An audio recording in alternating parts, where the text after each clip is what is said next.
الشيطان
کے بعد اس عیسائیوں کے سب سے بڑے عالم یہ کہتا ہے کہ ان کے سامنے سر تسلیم خم کرو، اس لیے کہ ہماری دنیا میں بھی اسی میں کامیابی ہے، آخرت میں بھی اسی میں کامیابی ہے۔ اگر ان کے مقابلے میں جائیں گے تو ہمارے قیامت تک آنے والی عیسائیت کی نسل ختم ہو جائے گی۔ انہوں نے اقرار کیا، بعض مقررین نے، شعلہ بیان مقررین نے بیان کیا ہے کہ جو لعنت برسنی تھی اس لعنت نے کہاں جا کے اپنے لیے ٹھکانے کا انتخاب کیا۔ آیا اس جگہ میں ان کی ایک معذرت خواہی کی وجہ سے ٹیکس دینے کے لیے وہ راضی ہوئے، مقابلہ کرنے سے اپنے آپ کو مبرہ کیا، توبہ کیا، استغفار کیا۔ وہ لعنت جس نے برسنی تھی وہ کہاں گئی؟ ایک زبردست جملہ علامہ طالب جوہری رحمۃ اللہ علیہ نے بیان کیا کہ وہ لعنت دنیا میں گھوم رہی تھی کہ میں کس کے اوپر برسوں، تو ایک وقت وہ آیا جب سقیفہ کا میدان سجا، زہرا کو نہیں چاہیے تھا وہ باغ فدق، وہ لعنت برسانا تھا، وہاں گئی، کہا یہ میرا حق ہے مجھے دے دو۔ تو کہا جن وجوہ کے لیے عیسائیوں نے اقرار کیا تھا، ابناءنا ابناکم ونساءنا ونساءکم وانفسنا وانفسکم ثم نبتہل فلعنت اللہ علی القاذبین، کہا وہ لعنت جس نے برسنی تھی جھوٹوں پر، اس لعنت کو برسا کے زہرا دربار سے واپس لوٹی ہے۔ یہ عظیم ہستیاں ہیں جن کے لیے قرآن یہ کہتی ہے کہ یہ سچے ہیں، لہٰذا یہ بچے ہو تو بھی سچائی کی گواہی دیتے ہیں، یہ بزرگ ہو، یہ جوان ہو تو بھی سچائی کی گواہی دیتے ہیں۔ ان کی عزت و احترام کے لیے یہی کافی ہے کہ رسول دو عالم فرماتے ہیں کہ جنت کے جوانوں کے سردار ہے، یہ جنت کے جوانوں کے سردار ہے۔ ایک روایت ہے جو بہت سے مفکرین، بہت سے محدثین نے بیان کیا ہے، طبقات ابن سعد نے بیان کیا ہے، یہ اہل سنت کے ہے، مسند بن احمد نے بیان کیا ہے، علامہ بہقی نے بیان کیا ہے، مسند ابن ابی جعلہ نے بیان کیا ہے، صحاح ستہ میں اس روایت کو ذکر کیا ہے۔ جو ہم عزاداری یہ سید الشہداء بپا کرتے ہیں، اولاد زہرا پر روتے ہیں، امام حسن اور امام حسین پہ روتے ہیں، اس کی وجہ کیا ہے؟ یہ روایت آپ سن لیں، حضرت ام سلمہ سے یہ روایت منقول ہے۔ ایک مرتبہ حضرت ام سلمہ ام المؤمنین جب آتی ہیں حجرِ رسول پہ، ما یبکی کہ یا رسول اللہ، اے رسول گرامی قدر آپ کا رونے کا سبب کیا ہے؟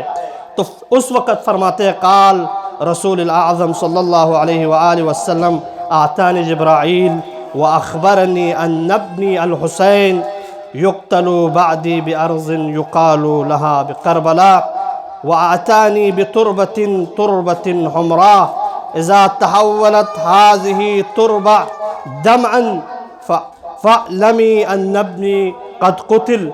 جب یہ روایت رسول گرامی قدر یہ بیان کر رہے ہیں، اے ام سلمہ آپ مجھ سے پوچھ رہی ہو کہ کیوں رو رہے ہو، تو میں بتاؤں کہ تھوڑی دیر پہلے جبرائیل نازل ہوئے، اور نازل ہونے کے بعد یہ فرماتے ہیں جس بیٹے کو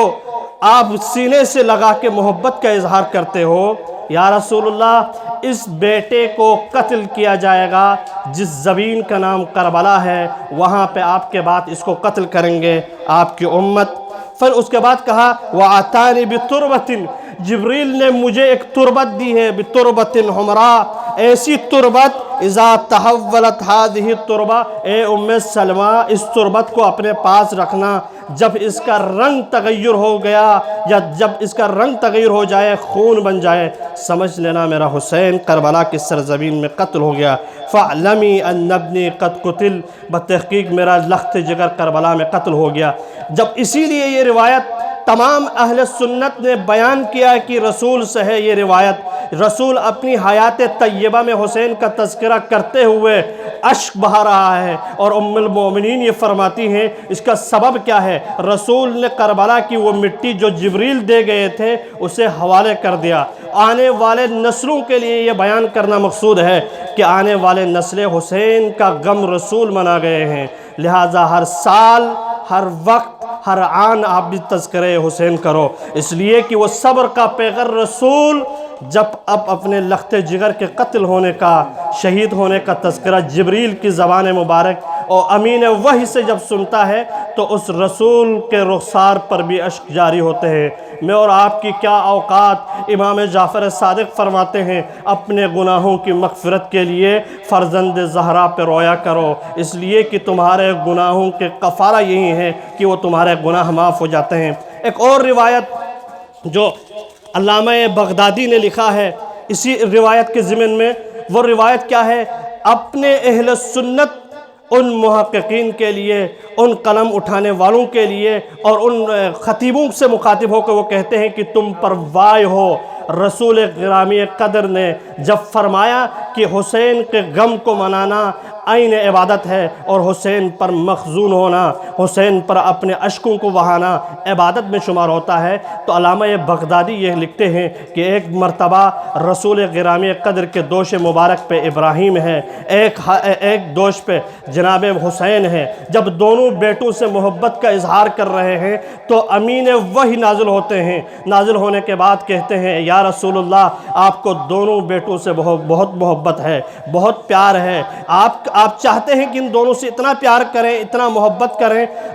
اللہ کے محبوب نبی مسکرا کے جواب دیتے ہیں یقیناً میری اولاد ہے، ان سے محبت مجھے ہے اور یہ فطرت انسانی کا عین تقاضے کے مطابق ہے۔ جب یہ بیان کرنا تھا کہا پروردگار کا حکم ہے کہ ایک بیٹے کو رکھ لو اور ایک بیٹے کو اللہ اپنے لیے لینا چاہتا ہے، بتاؤ کہ کس بیٹے کو تم اللہ کے حوالہ کرنا چاہتے ہو، کس کو اپنے پاس رکھنا چاہتے ہو۔ تو علامہ بغدادی یہ لکھتے ہوئے بیان کرتے ہیں کہ ایک مرتبہ حسین کی طرف دیکھتے ہیں، ایک مرتبہ ابراہیم جو اپنے لخت جگر کی طرف دیکھتے ہیں، ماریہ قبطی سے پیدا ہونے والا یہ ابراہیم جو نبی کے لیے فخر کا باعث تھا، جب ایک مرتبہ خوشی کے یہ عالم تھا کہ دونوں بیٹوں کی طرف دیکھتے دیکھتے ایک مرتبہ فیصلہ،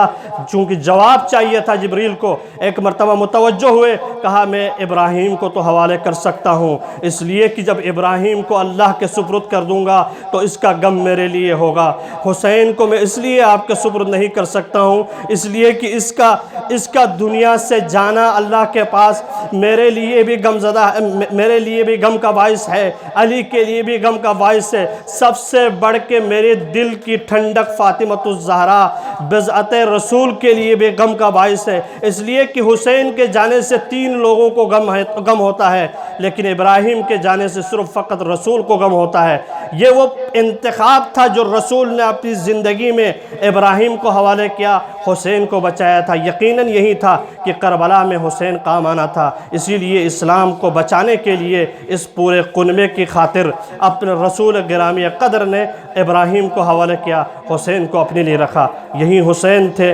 اپنے وسیع اور اپنے جانشین کربلا کی سرزمین کی طرف حضرت مسلم کو بھیجتے ہیں۔ یہ وہ مسلم ہے جس کو جب کربلا کی طرف بھیجا، کہا میرے پاس 18,000 خطوط آئے ہیں، اے مسلم آپ جانا اور جا کے جائزہ لینے کے بعد مجھے فوراً خط لکھ دیجیے گا تاکہ میں مکے سے روانہ ہو جاؤں اور کربلا کوفہ پہنچ جاؤں۔ جب حضرت مسلم جب کربلا میں آئے ہیں تو میں مصائب کی طرف آنے سے پہلے 2 جملے عرض کروں۔ کربلا میں 3 خاندان ایسے ہیں، یعنی 3 عظیم شخصیات ایسے ہیں جنہوں نے اپنا پورا گھر لوٹایا۔ ایک حضرت مسلم ہے جن کے 4 بیٹے تھے، 2 بیٹے خود لے کے کوفہ آئے تھے اور 2 بیٹے کربلا میں امام حسین کے ساتھ تھے، اور دوسرا گھرانہ وہ ہے جو عظیم خاتون حضرت زینب جن کے 2 بیٹے تھے حضرت عون و محمد، ان کو بھی قربان کر دیا۔ ایک وہ خاتون جو ام رباب جن کے پاس کل اثاثہ حضرت علی اصغر اور حضرت سکینہ کے علاوہ کچھ نہیں تھا، وہ اپنے سید الشہداء پہ قربان کر دیا۔ تاریخ میں کہیں نہیں ملے گا کہ زینب کا کوئی خاندان ہو، زینب کی اولاد کا سلسلہ منقطع ہوا، حضرت مسلم کا سلسلہ منقطع ہوا، اور اسی طرح حضرت ام رباب کا سلسلہ بھی منقطع ہوا۔ اسی لیے مورخین نے لکھا ہے کہ کوئی شخص اگر جس کا کوئی اولاد نہ ہو، مسلم کے نام سے بچے کا نام رکھنے کا قصد کرے، اللہ تعالیٰ انہیں اولاد عطا فرمائے گا، اس لیے کہ وہ بے اولاد ہے جس نے اپنے پورے کنبے کو حسین پہ لوٹا دیا ہے، اللہ ان کے صدقے سے ان کو اولاد عطا فرماتا ہے۔ جب یہی مسلم سرزمین کوفے میں پہنچے، کوفے کا ماحول دیکھا، کوفے کا فضا دیکھا، کوفے کا موسم دیکھا، تو خط لکھا مولا یقیناً جتنے خطوط آئے تھے 16,000 17,000 18,000 وہ سبھی لوگ آپ سے محبت کرتے ہیں، زبان سے بھی اور قلب سے بھی، لہٰذا آپ تشریف لائیے، جتنا ہو سکے آپ تشریف لائے۔ جب یہ مرحلہ ختم ہوا تو ایک وقت ایسا بھی آیا کہ اب عبیداللہ بن زیاد نے کوفہ شہر کے اندر وہ فضا اور وہ ماحول قائم کر دیا کہ جو بھی مسلم کی حمایت کرتا ہے اس کے سر کو تن سے جدا کر دیا جائے۔ آخر حضرت مسلم مسجد کوفہ میں نماز پڑھاتے ہوئے، مغرب کی نماز میں وہیں مسجد کوفہ پوری مسجد بھری ہوئی ہے۔ جب مغرب کی نماز ختم ہوئی، عشاء کی نماز کے بعد دیکھا تو کوئی نہیں ہے۔ معلوم ہوا کہ حضرت مسلم کے ساتھ دینے والے کوئی نہیں ہے۔ باہر نکلتے ہیں حضرت مسلم، کوئی مدد کرنے والا، کوئی ہم نوا، کوئی ساتھ دینے والا نہیں ہے۔ جتنے حضرت مسلم کی حمایت کرنے والے تھے وہ سب گرفتار ہو چکے تھے، اور وہ غفاری ہو یا حضرت مختار ثقفی ہو، بہت سارے ایسے جو حضرت مسلم کی خدمت کرنے کے لیے، مہمان نوازی کے لیے بڑھ چڑھ کے حصہ لیتے تھے، جنہوں نے سب سے بیعت لیا تھا، وہ سب کو گرفتار کر چکے تھے۔ عبیداللہ ملعون ایک مرتبہ تنہا حضرت مسلم مدینہ شہر کوفہ کے گلیوں میں گزر رہے ہیں۔ ایک مقام ایسا آیا، مالی الصفتین کے مورخ نے لکھا، مسلم ایک جگہ میں ٹک لگا کے کھڑے ہوتے ہیں، دو بیٹوں کو بھی ساتھ لے کر آئے تھے۔ مسلم یہ سوچ رہے ہوں گے کہ میرے دونوں بیٹے ابراہیم اور محمد کہاں چلے گئے۔ میں اس وقت نماز پڑھنے کے بعد یکو تنہا حضرت مسلم کبھی بائیں دیکھتے ہیں، کبھی دائیں دیکھتے ہیں۔ ایک مرتبہ ایک خاتون نظر کر کے ایسی نظروں سے دیکھ رہی ہے حضرت مسلم کو، کہا قریب آنے کے بعد کہا، اے شخص، آپ کو نہیں معلوم کہ شہر کوفہ کے حالات بہت خراب ہے، آپ اپنے گھر کو کیوں نہیں جاتے ہیں؟ تو حضرت مسلم نے سب سے پہلے تو پانی مانگا، کہا مجھے ایک پانی گلاس مل سکتا ہے؟ جب پانی دینے کے بعد وہ شخص چلے نہیں گیا، وہ اپنے بیٹے کے انتظار میں تھی کہ میرا شاید بیٹا آئے تو میں چلے جاؤں اندر۔ کہا اے شخص، پانی پی لیا، اب تو چلے جاؤ، کیوں اپنے گھر نہیں جاتے ہو؟ یہاں کس چیز کا انتظار کرتے ہو؟ تو مسلم نے جو الفاظ لکھے ہیں، نفس المحموم کی روایت ہے، شیخ عباس قومی کہتے ہیں کہ میرا کوئی گھر اس شہر کوفہ میں نہیں ہے، میں جاؤں تو کہاں جاؤں؟ اے مومنہ بتاؤ کہ میں کہاں جاؤں؟ کہا تم کون ہو؟ کہا میں مسلم ابن عقیل سفیر حسین ابن علی ہوں۔ جب یہ سننا تھا، وہ محب اہل بیت تھی، اس نے اپنے دروازہ کھولا، کہا اے سفیر حسین، میرا غریب خانہ آپ کے لیے حاضر ہے، آپ میرے گھر میں آئیے، کہیں اور جانے کی ضرورت نہیں ہے۔ مسلم کو جب گھر میں بٹھایا تو پانی کا انتظام کیا، کھانے کا انتظام کیا، خاص جگہ میں رکھا۔ جب جیسے ہی اس کا بیٹا ملعون حارث جب آتا ہے تو پریشان ہے، اضطراب ہے، مستر ہے۔ کہا مستر کیوں ہے؟ کہا مسلم کی تلاش میں میں نکلا ہوں پورا دن، لہٰذا میں کوشش کرتا ہوں کہ مسلم کہیں سے مل جائے، میں گرفتار کر کے دے دوں گا، مجھے انعام مل جائے گا۔ وہ ماں جو اپنے بیٹے کو پال کے اس مرحلے تک پہنچائے، وہ کہتی ہے کہ تم نمبر ایک مسلمان ہو، دوسرا یہ علی کا داماد ہے، علی کا چچا، علی کا بھائی کا بیٹا ہے، اس شہر میں وہ یکو تنہا ہے، کیوں اسے گرفتار کرنا چاہتے ہو؟ یہ اہل بیت کا وہ چراغ ہے جو بنو ہاشم کا اس وقت طلوع کر رہا ہے شہر کوفہ میں، کیوں اس کے پیچھے لگے ہوئے ہو؟ چھوڑو، اپنے ہاتھوں کو رنگین نہیں کرو، اس ظلم میں اپنے ہاتھوں کو مت ڈالو۔ وہ مستر ہوتا ہے، وہ کوشش کرتا ہے کہ اس کے تلاش رہے۔ کہا مجھے ہر حال میں اس کو تلاش کرنا ہے۔ جب ماں پانی اور کھانا ایک جگہ لے جاتے ہوئے دیکھتا ہے، ایک مرتبہ جب اسے معلوم ہوتا ہے کہ مسلم اس گھر میں ہے، وہ اطلاع دیتا ہے، کہا کہ میرے گھر میں مسلم چھپا ہوا ہے، مسلم میرے گھر میں ہے، لہٰذا اس کی گرفتار کرنے کے لیے وقت سحر جب فوج پہنچ جاتی ہے، مسلم نے خواب دیکھا، وقت سحر جاگنے سے پہلے علی آ رہے ہیں لینے کے لیے۔ میں کہوں گا اے مسلم کتنا خوش قسمت ہے، تجھے اپنا دنیا کا مشکل کشا علی، اور دنیا سے جانے کے بعد کہتے اے مسلم تو شہر کوفہ میں تنہا نہیں ہو، ہم تجھے لینے کے لیے آ رہے ہیں۔ میں کہوں گا مسلم کتنا خوش قسمت ہے، آپ نے نماز تہجد بھی پڑھ لیا، گھر میں کچھ وقت تو آرام بھی کر لیا۔ اس کے بعد اس خاتون خانہ سے کہا کہ آپ مجھے کوئی اور انتظام نہ کیجئے، اس لیے ایسا نہ ہو کہ دشمنوں کی گھوڑوں کی ٹاپوں کی آوازیں مجھے سنائی دے رہی ہے، لہٰذا میں چاہتا ہوں کہ اس گھر سے جلد نکلوں۔ اپنی اس تلوار کو لیا، جیسے ہی باہر نکلنا تھا لوگوں سے ان کا سامنا ہوا۔ جب ان سے مقابلہ چلتا ہوا ایک مرحلے میں پہنچے تو انہوں نے دوسرے فوجیوں کا دستہ بلایا۔ ایک مرتبہ عبید اللہ بن زیاد نے، جس نے دستوں پہ دستے طلب کیے تھے، کہا ایک مسلم کو گرفتار کرنے کے لیے اب تک 700 فوجیوں کو میں شہر کوفہ بھیج چکا ہوں، تم کیوں نہیں گرفتار کرتے ہو اس مسلم کو؟ تو جواب کیا بھی کہا، شہر کوفہ کے کسی سبزی فروش سے ہم مقابلہ نہیں کر رہے، اس عظیم جری اور جوان سے مقابلہ کر رہے ہیں جس کو سید الشہداء نے سفیر بنا کے اس کوفہ شہر میں بھیجا ہے۔ جب اسے گرفتار کرنے کے لیے لوگوں کے دستے اور بڑھ گئے دشمنوں کے، ایک وقت آیا حضرت مسلم کے لیے دھوکہ دینا شروع کر دیا، کہا بنو ہاشم کا جوان ہے لہٰذا اسے ایسا گرفتار نہیں کیا جا سکتا، لہٰذا دھوکے سے گرفتار کیا جا سکتا ہے۔ اے مسلم، جب کھڈا کھود کے رکھا انہوں نے کہا اے مسلم ہم آپ کو پناہ دیتے ہیں۔ مسلم نے کہا کہ تم اللہ کی قسم کھاؤ میری جان کی امان ہے تو میں تلوار پھینک دیتا ہوں، میں ہتھیار پھینک دیتا ہوں، اپنے آپ کو حاضر کر دیتا ہوں۔ انہوں نے جب اللہ کی قسم کھائے تو ایک مرتبہ تلواروں کا آنا، زنجیروں کا آنا، رسیوں کا آنا دیکھا تو رسول کا یہ جانشین، حسین کا یہ نائب، یہ فرماتے ھذا اول الغدر، کہا دنیا کا یہ پہلا دھوکہ ہے جو اللہ کی قسم کھانے کے بعد مجھ پر ظلم کرنے کے لیے انہوں نے اپنے ہاتھوں کو رنگین کیا۔ جب حسین کے اس جری، اس سفیر کو گرفتار کر کے دارالامارہ کی طرف لے کے جا رہے ہیں، اجرکم علی اللہ، ایک مرتبہ جیسے جیسے گرفتار کر کے دارالامارہ کی طرف لے کے گئے، کہا سلام کرو امیر کو، تو حضرت مسلم نے کیا جواب دیا، کہا میرا امیر یہ نہیں ہے، میرا امیر حسین ہے، میں اسے امیر مانتا ہوں، میرا امیر حسین ہے، میں اسے امیر مانتا ہوں، میں اسے امیر نہیں مانتا ہوں۔ لیکن ایک چاہنے والا وہاں ملا، پانی پیش کیا، جیسے چاہتا ہے کہ وہ پانی پیے لیکن خون کی وجہ سے، جو دان شہید ہوئے ہیں جس کی وجہ سے پی نہیں سکا، دوسری مرتبہ منگوایا خون آیا، تیسری مرتبہ منگوایا خون آیا، تو اس شخص سے مخاطب ہو کے کہا، مسلم نے کہا شاید قدرت یہی چاہتی ہے کہ مسلم پیاسا دنیا سے چلے جائے، بس اب میں پانی نہیں پیوں گا۔ ایک مرتبہ جب بہادری کے ساتھ آئے نا تو مختلف روایات کے مطابق نفس المحموم کی وہ روایت جو بیان کرتی ہے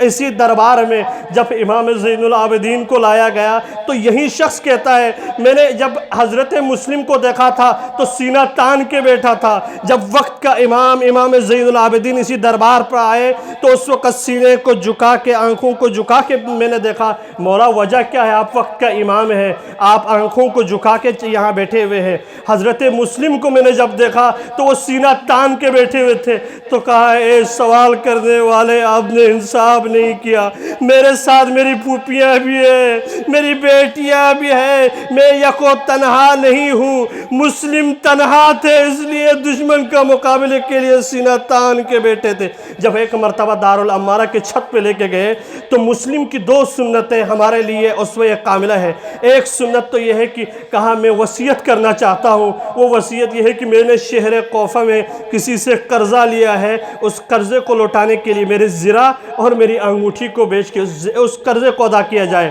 راوی کہتا ہے کہ آپ نے قرضہ لیا کیوں ہے؟ کہا میں یکو تنہا ہو گیا، کسی نے مجھے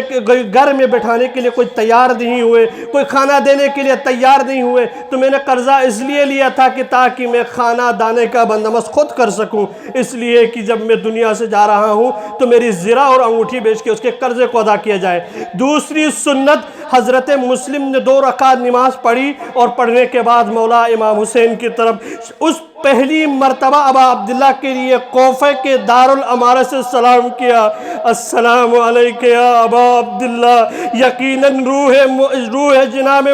مسلم یہ کہہ رہی ہوگی مولا میں نے جو خط لکھا تھا آئیے آپ کے لیے زبانیں اور ان کے قلب ساد ہے، مولا یہ دھوکہ دینے والی قوم ہے، اپنی بیٹیوں کے ساتھ، پھوپھیوں کے ساتھ، آپ اپنے اہل و عیال کے ساتھ نہ آئیے۔ جیسے ہی سلام کہنا تھا مولا ابا عبداللہ اپنے سواری سے زمین پر آتے ہیں، حضرت ابوالفضل عباس کو قریب بلانے کے بعد انگلیوں سے اشارہ کیا، کہا دیکھو اس منظر کو، کہا یہ کون غریب الغربا ہے، بے کس و لاچار ہے۔ اے عباس میں اپنا وقت کا امام ہوں، امامت کے اس طاقت سے تمہیں دکھا رہا ہوں، ذرا غور سے دیکھو۔ ایک مرتبہ جب غور سے دیکھنا تھا، اپنا بہنوی چچا زاد حضرت مسلم کو کہا یہ تو بھائی سفیر حسین حضرت مسلم ابن عقیل ہے، مولا آپ نے جس طرح دیدار کرایا اسی طرح امامت کے معجزے سے مجھے کوفہ پہنچا دیجئے، میں مسلم کی مدد کروں۔ انا للہ وَإِنَّا إِلَيْهِ رَاجِعُونَ وَسَيَعْلَمُ الَّذِينَ ظَلَمُوا أَيَّ مُنْقَلَبٍ يَنْقَلِبُونَ۔